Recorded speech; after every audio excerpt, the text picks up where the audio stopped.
तो मेरी कैरेक्टरिस्टिक मिलती है. Yeah.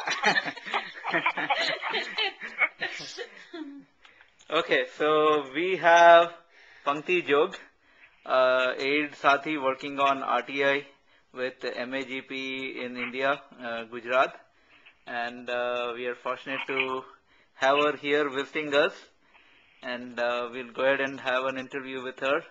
On phone with me is Rashim, who is a volunteer currently in Hartford, Connecticut.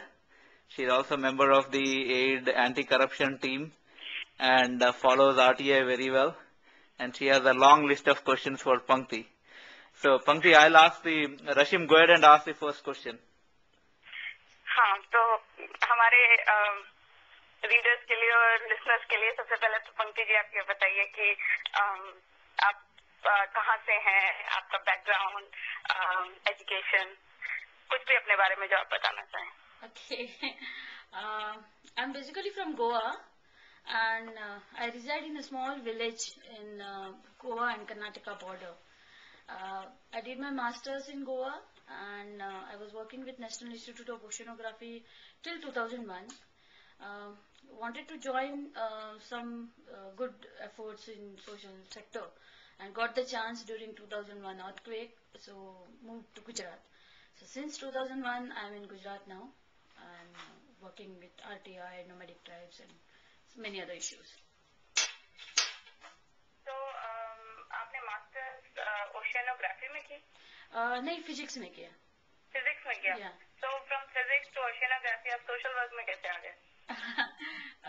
Social formally तो social work में नहीं की, लेकिन बचपन में बाबा आमटे के मतलब बहुत सारे I used to read a lot about him, and I wrote to him that once I finish my 10th, I'll join his ashram in Maharashtra. But he again wrote back to me saying that I need not join his ashram, but I can do something in Goa. And so I thought I'll join nursing after 10th. But that was not possible due to some family restrictions. And then I had to join join BSc, and I did my master's in physics.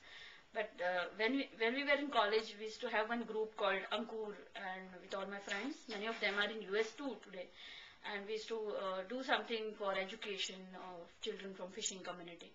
But it was that kind of a charity thing. I was not having any orientation towards what's called as child rights or right-based approaches, and wanted to learn this. But again, when I did my masters, I was in search of job, as I was having too much of loan on my head because that I had taken for my education. So I had to find a job, and I got the job as a research associate in National Institute of Oceanography, and I was in physical oceanography. So I was doing physics part of oceanography and doing some research in Bay of Bengal on cyclone. Okay. So 2000 में आपने बताया कि आप गुजरात में earthquake के time गए. Yes. So आपने अपना पहला grassroots work earthquake relief से शुरू किया था?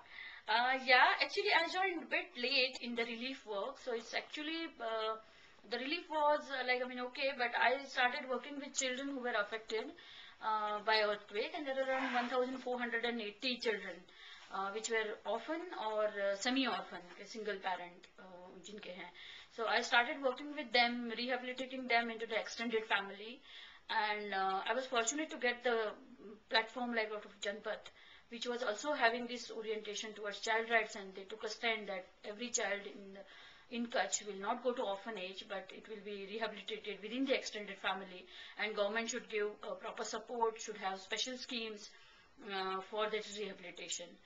And this was very useful even in other disasters like tsunami and floods, and even in Haiti earthquake recently, and so we could share that experience. That was my first experience in Kutch, working with children, and almost for 3 years, since 2001 till 2004. During relief and rehabilitation work, there was so much of corruption in the process, because there was too much of money, and no one was accountable towards no one. Like it was, government was also not taking that much, everything seriously, and there were so many issues regarding corruption and not doing work properly and all. So we, some of like-minded groups in Gujarat were demanding for right to information, for getting transparency in the process, in the functioning and accountability. And that was the also the the movement at the national level under the leadership of Aruna ji and Nikhil Dey and Arvind Kejriwal was taking shape. So myself and many of my colleagues from Gujarat, we joined in this national campaign for people's right to information since 2002. And in 2005 we got this Right to Information Act. So it was overlapping of I was finishing with my thing in earthquake, and I had taken up the work with governance and right to information in 2004-5.